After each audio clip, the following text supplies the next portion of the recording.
Hi, welcome to Thoughtful Planning. I'm Honey. And I'm Santiago.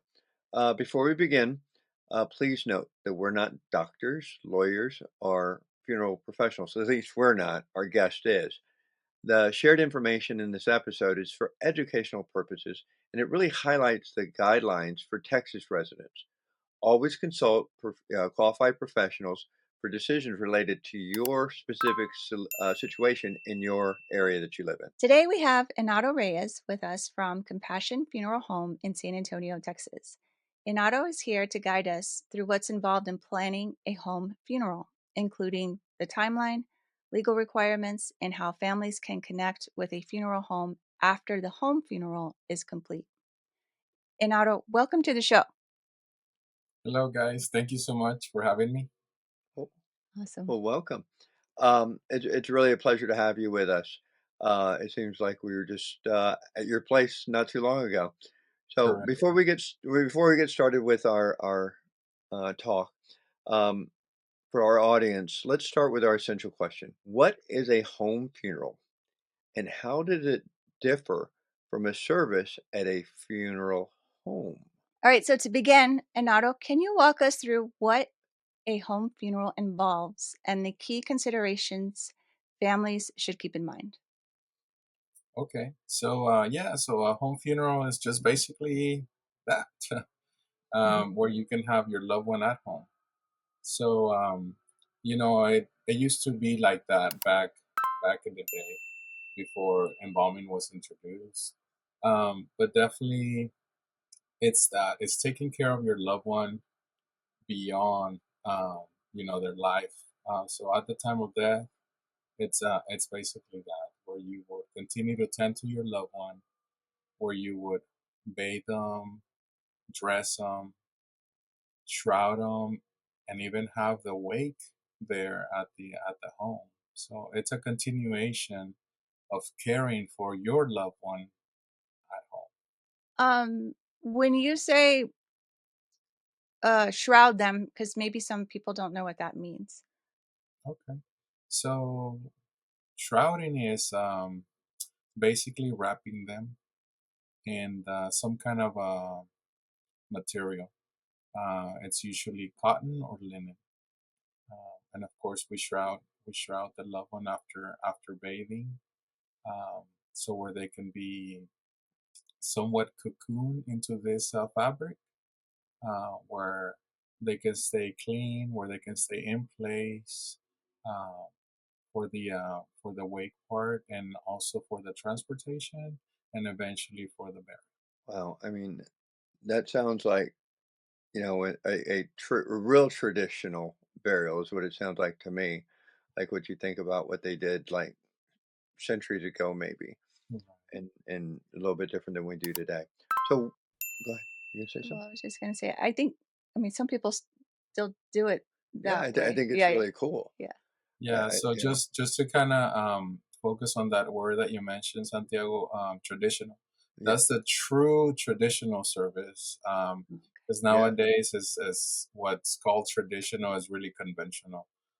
So yes, that was like right on the bullseye. It is a traditional way of doing things, and that's what we're trying to kind of emphasize. We're trying to encourage it, so we can go back to that and just participate, be part of it.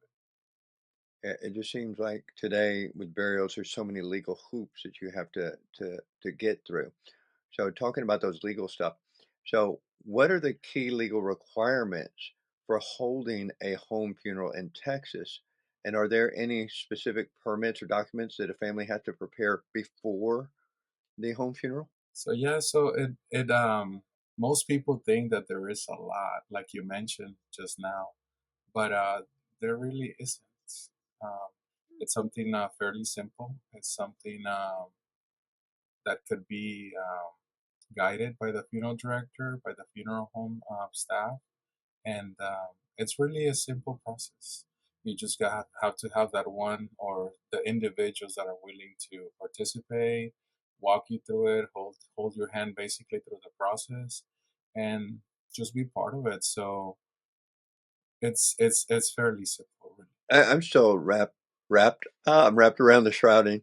because it seems it's like it's a more personal and a more intimate way to say goodbye when you're preparing the body yourselves instead of going in and getting somebody to embalm you and dress you in a suit, put the makeup on, and all that other stuff. It just seems like there's a lot more caring.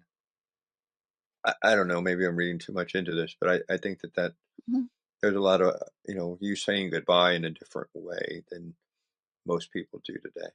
Yeah, so kind of like what you said, you wrapped into the shrouding part, right? So yeah, literally. Yeah, Mm. so just like you mentioned, all the answers are within us, and we just have to slow down, step back, and just kind of, participate and be part, and just kind of um, do exactly what we're feeling. That putting people in the suits, putting people in like all this makeup and things like that, that's really just us trying to hold on to something that perhaps we think it should be, but it doesn't have to be. The individual is transitioning from life to death, perhaps beyond. So it's just kind of taking care of that loved one, and then just it's still a human. It's still your loved one is still part of your family, regardless whether if it's blood or not. Um, and it's just part of that final journey to the resting place. Um, so when I was taking doula classes, um, we talked about the home funerals, and we also talked about where, you talk to the person. So, like, I would tell my husband like what my wishes are, in Mhm. that I would like a home funeral or whatever my desire would be. Um, but in the doula class, they gave us this visual planning guide to fill out to kind of help the family know, like, okay, well, maybe we'll have some candles in the room. Maybe I want to be in a certain room in the house with certain things or specific people to come by, like all the like the things that I would want for per se. Yeah. Um, is that what you see? Like a lot of people are planning ahead of time in the cases that you've done? Some do and some don't. Just like in every industry, just like in every celebration. Um, and then as individuals, some of us are planners, but some of us are like spur of the moment kind of thing. Um, we're really driven by emotion, so it just really depends where we are at that time emotionally. So if and some of us have the time to plan, where they tell us your loved one has terminal illness or you have terminal illness, so then you start preparing. But when it's accidental, when it's just kind of unattended, well, then there's no time. But it just goes hand in hand. We're born, we're gonna die. So it's no surprise. It's gonna happen. It's a matter Right. of when. So really it's my responsibility as an individual to prepare for it and to line my personal things up, to write it down, to prepay, and just to have it there regardless of when it's going to happen, not if but when. So yeah, it's really my responsibility as an individual to get it done. um, Now, as far as candles, as far as which side of the room, as far as all that, Mhm. it's just very personal, and we should consider it. We should listen to ourselves, and we should express those wishes, um, and it'll be a lot easier for the family. The family is really gonna support that. They're really going to want to participate and just kind of make oneself feel more comfortable. For part of that, is there a because when they're at home, like, well, first of all, how many days can they be at home before they need to go to be buried? Yeah, so once a death occurs, really, we can leave an individual as long as we take the precautions, the refrigeration part of it, or just some kind of preservation with some dry ice or some cooling blankets, kind of thing. I mean, we could really do 12, 24 hours or so, more or less. And that's usually enough for families to be able to do the bathing, do the shrouding or the dressing, have some hours of visitation or wake, and then just decide whether if it's going to be burial or cremation, and definitely with the guidance of the funeral director. So the state really wants you to report the death. So that's where we come in. That's where the professionals and licensed individuals here in Texas. That's where we come in, so we can report the death, so we can get the burial transit permit, so we can get the report of death printed out, so we can file for a death certificate. So we talked about the 12 to 24 hours. So at what point beforehand should families think about, because you said it's an individual responsibility, what parts should we get that funeral home involved in the process to help us with our planning? And how do you at Compassionate Funeral Home typically assist a family when they're planning and they know that they're going to do this, when they're planning their home funeral? So when do you get involved? All right. So definitely, as soon as I get the call, that's when I start. That's when I start talking to them. That's when I start asking really what their wishes are. And families, a lot of times they already know. They just don't know whether if it's legal or not. They just don't know whether they're allowed to or if they should. So a lot of us, like I mentioned before, we already feel and what we would like. So when I get the call, I listen to the individuals, and then I just guide them. And I really tell them it's a celebration of your loved one or yourself. So I'm really just there to do the documentation.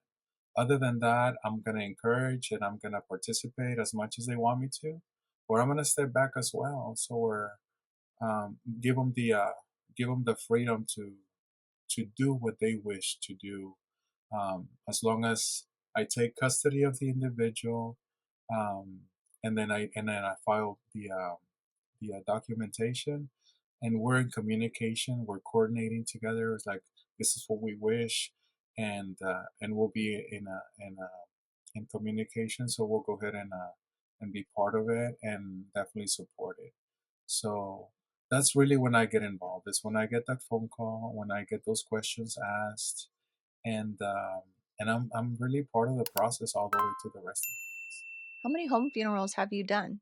Here in San Antonio, it's maybe been around 11 or so. We've done quite a bit around Austin, Round Rock area, a lot more. Wow. So it just really depends on the location of the community that enjoys and knows that they can So if I'm planning, is there anything that I could do to make your job easier and my spouse's job easier? So if I say this is what I want, and it's is there any information that you've ever gone and said I wish I had this beforehand? Is there anything that we or our listeners could prepare for if they choose to do a home funeral? do. Yeah, so definitely yes. It's just like any celebration. Um, we like to go. We encourage you to visit the location. We encourage people to meet the funeral directors, the staff. Um, that's really step number one. We all know as soon as we see a place, we walk into a place, we can feel the energy, we will know if this is the place or not. And if it's not, then might as well just stop right there, and then keep searching for that place where you're gonna feel comfortable, where you're gonna be treated the way you like to be treated, um, and definitely the price. So that would be another one. My focus really as a funeral director and funeral home owner has been for really the focus is on smart shoppers. It's really for those individuals that want to get treated with respect, get treated professionally, but also with a fair price. It's really not gonna be like gouging really like super high prices or anything like that. Um, or super low because the service is cheap, kind of thing. So it's really gauge for the smart shopper. Just because as an individual, I like to be treated good, but I still like to save money. So that's definitely what the mission Right. We've talked about that a couple times on our podcast about that, about saving money part.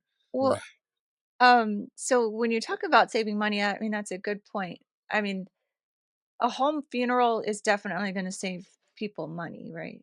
I mean, because they're doing it themselves for the most part. And then, well, you're there. Okay. You're there if I need you. Right. Um, Obviously, there's a fee for that, but that the home funeral fee is it less or is it actually more? Actually, now that I'm talking about it. So there's this fee that's called a professional service fee, Okay. where the overhead of the funeral home, that's where it comes from. So every funeral home is gonna charge that professional service fee. Okay, it varies per location, but then after that, everything else is really the merchandise, the facility, and then the labor that's gonna be done. After that professional service fee, you would have embalming. So in a home funeral, we don't do embalming, so there's no need for that. There's gonna be the bathing of the individual. Well, families are doing it at home, so there won't be that. Wait, hold on. If Mhm. I need help with that, like, I don't know, that sounds, what is involved with bathing? All right. So it's really just the willingness to participate, first of all. Right. So when you decide that there's gonna be a home funeral, well, there's already willingness. So when there's willingness, it's possible. Okay. So there could be guidance from either the doulas, from the hospice nurses, or ourselves, the funeral home staff as well. But it's already within us. It's already within you. You're gonna know what to do. Okay. Um, so yeah, it's just what it is. You want to prepare the area for obviously the fluids. You want to have um, a solution, some kind of water, some soaps, some oil, some towels. So you're gonna be, cleansing. You don't want to cross contaminate your other items as well. So there's gonna be a little bit of that, and then anointment. There's gonna be, all of that, the drying part, and then the securing, um, really the body itself. So yes, if you happen to need assistance, then yes, we would definitely step in and assist. Yes. Hmm. After all that, there's gonna be the dressing. So once again, you'll be doing that, and if you need assistance, yes, you will get that as well. So other than the transportation from the place of death to the resting place, whether if it's going to be the crematory or if it's going to be the cemetery, well then that would be the next fee would be the transportation, and then another fee would be the container. So if you don't have your own shroud, if you're going to purchase a shroud, or if you're going to want like a wicker basket, something like that, well then that's a merchandise now. So then there will be a fee for that. As far as the facility where the visitation, the wake, or the service is held, well, then it's at home, so there's no fee for that. Hmm. Um, so at the end, yes, you will be saving all of that money because it's not being utilized. Hmm. How much is a wicker basket? So they vary in prices because they also vary in the actual structure of it. There's bamboo. Um, there's just kind of like a four corner. There's a six corner. So it really depends, but they range between maybe 1,400 to around 3,500 or so. It depends on the finish of We saw the one when we visited your it. funeral home, Hmm. and I was like, "That is really cool." I'd never seen that before, and I was like, Yeah, "That's really cool," and it's biodegradable and and all that good stuff. So it Um, it wouldn't be a burden on the on the yeah, budget, environment you know. or the budget. I'm thinking about environment, Yeah, yeah. but Environment for sure. and it's getting back to what we were talking about, a more true tradition. Yeah. traditional No. Yeah. burial. Can someone be buried in just the shroud? Yes? Yes. Okay. Yes. So you And don't we've even done need the basket. correct. Correct. Okay. Yeah, we have buried many loved ones in just a shroud. Yeah, and they're beautiful services. Um, Mhm. once I found out about natural burials, um, me as a field director and really embalmer, I decided that that's the way I would like to be buried. And it's in a Yeah. shroud and it's in a natural way, for sure. Is there any reason why someone wouldn't be able to be buried naturally? The true natural burial would be no embalming and in a biodegradable container. Um, Oh. and it would be, you know, the depth. It's shallower. So the only reason that somebody couldn't be like a true natural burial would be if perhaps they passed away out of state or out of the country, and they get embalmed there and then shipped home. So that would be one of the ways that one couldn't because of the embalming. Okay, so speaking of that, now I have another question. um, they have to be embalmed when they're, or I guess it just depends on whatever the state law is. Like, could there be a bunch of maybe dry ice if they really didn't want to be embalmed? Yeah, so it's possible, but it's just like jumping hurdles. It's really speaking a little bit of a foreign language right now, just because we're just so used to the conventional way, to where it's like the embalming, the metal caskets, the seal this and seal that, triple layer this. That it's just when you speak like natural dry ice and some kind of a refrigerated sealed container, everybody's like, "Whoa, we don't know." So they just say no, it's not allowed because they really don't know. So once again, I go back to willing. You know, if somebody's willing to, then we're gonna find a way. So, but it's gonna be challenging. Right. So earlier you were talking about transportation of the deceased.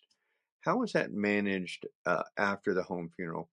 And then once we decide, this is where we want to go, how is that handled by your funeral home, for example?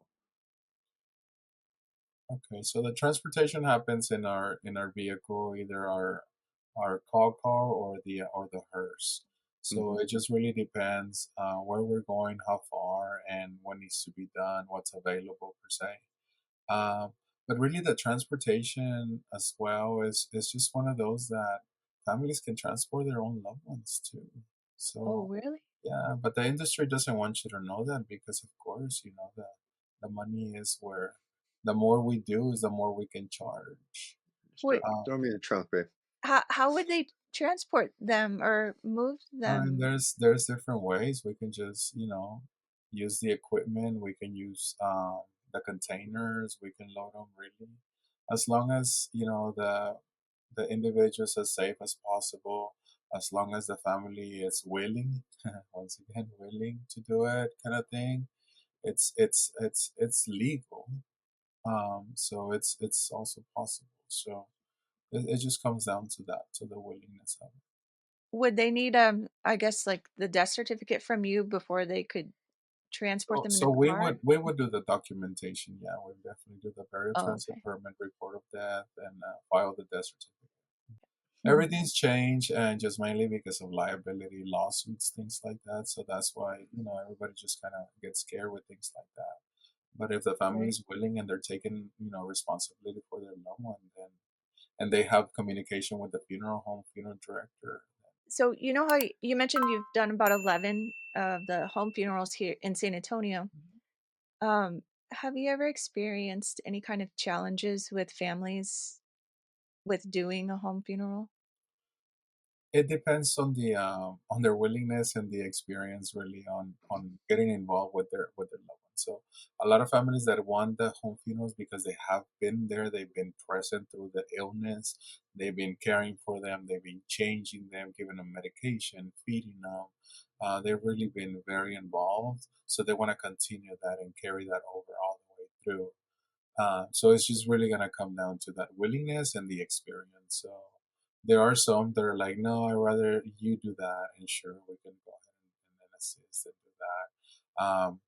We all have that friend that is like, nah, let's do it, we can do it, I can help you, let's, kind of thing. So it's really, your circle, the circle of trust that you have around. Are there any specific resources or organizations that families can turn to for guidance on home funerals? Not only here in Texas, but maybe a national organization, somewhere where anybody in the 50 states can access it for this guidance? There is, and more people are just kind of returning to that traditional way. So with that and the access of all these resources, a lot more is it's coming up. And yes, there is books available, national. There's also other states that encourage this a lot more, so they're more familiar with it. They're more comfortable, and it's just possible that way. So yeah, a little by little, it's growing. Little by little, more and more people are wanting. They're really finding out that it's okay and that it is legal to do. What advice would you give to families considering a home funeral but unsure about the process? Besides what you've already said, you've Yeah. shared a lot, but is there anything else you would advise them? Well, first, I mean, definitely like everything, express it, ask, research, visit, meet, and the answers are gonna be coming in. So definitely do all that, and it's gonna come down to that participation with your loved one, and then just talking and just making them as comfortable, and just helping them through that transition. Have you ever done a mock home funeral service? So the we participate with the doulas and their graduation. And part of the ceremony is to do mock burials at Countryside in Lavernia at our Okay. natural cemetery with Sunny Markham and Christabel. So we do that. So part of the graduation ceremony with the International Doula Life Movement and other groups, we do a mock burial. So we do part of the graduation is to participate in a mock natural burial. So they get to bring plants, flowers, they get to decorate, they get to carry the loved one. Aunt Lulabelle is her name. And Mm. so they get to lower her into the grave, they get to express, different stories, things like that. So it's just kind of um, I heard a long time ago that if I see it, if I hear it, I forget. If I see it, I remember. If I do it, I understand. So that's Mhm. that's really what it comes down to. So once you participate in it, it's like, wow, like I want this for myself. So we're converting a lot of people back to that traditional Um, Actually, because I graduated from International Doula Life Movement in way. December, but the weather was bad, so we didn't get to do the mock burial.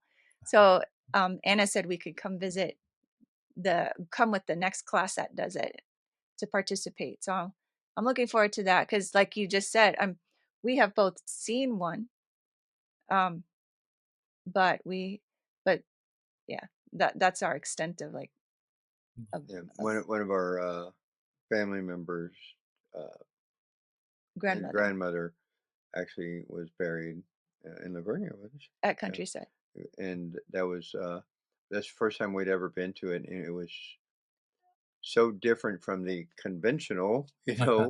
Oh and you're yeah. looking at it, you're like, wow, we didn't know that this could happen. And I think, isn't that the only funeral? I mean, the only place that you can be buried like that in the San Antonio area, or Um, is there more? It's like it's very limited, but that is the one that I work with, and yeah, I would imagine that maybe little by little others are gonna start joining in the movement per se. But like I said, it's just kind of it's just now coming um, to a happening. So just like other states are more involved into it, Texas is just kind of conservative and then just kind of wanting more of the conventional Hmm. Yeah, so I think that people have to get out of the box and maybe jump in the basket and get wrapped into what we're talking about here. Holy smokes! You got it. Get think about this because this is different, but it's also getting back to our roots.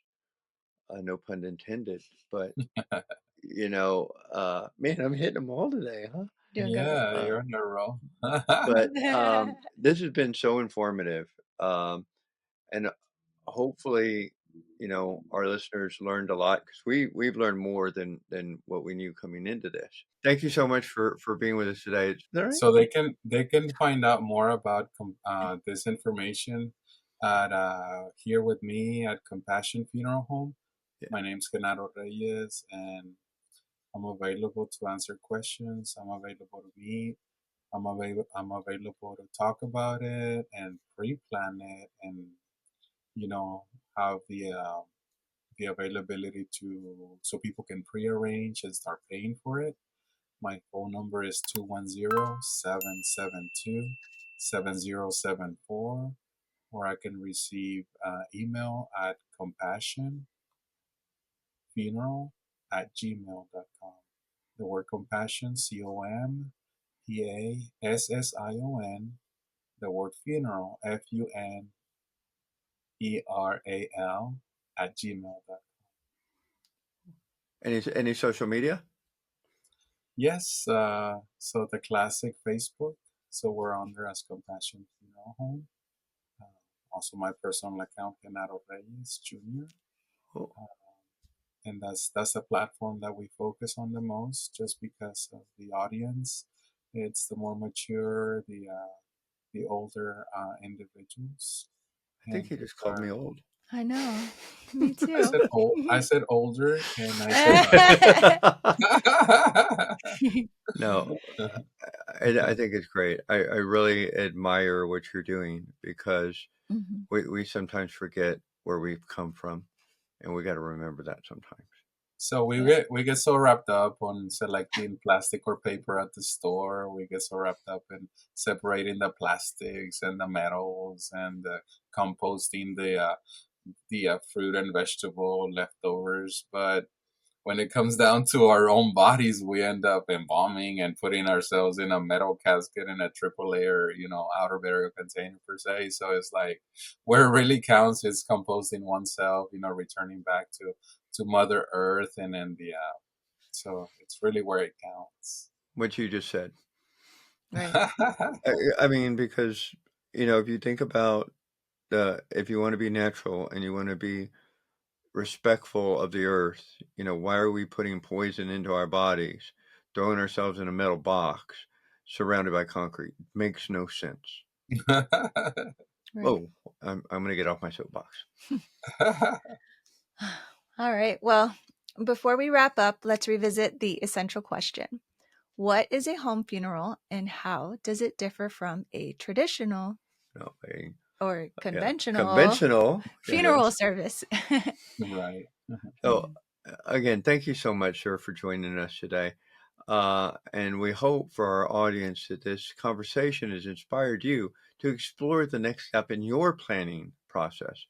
Be sure to subscribe, leave us a review, and please share this episode with anyone that you think might find it helpful. So until next time, remember, every chapter you write today shapes your legacy tomorrow. Thank you for joining us at Thoughtful Planning. Thanks for having me, guys. Well, thank you.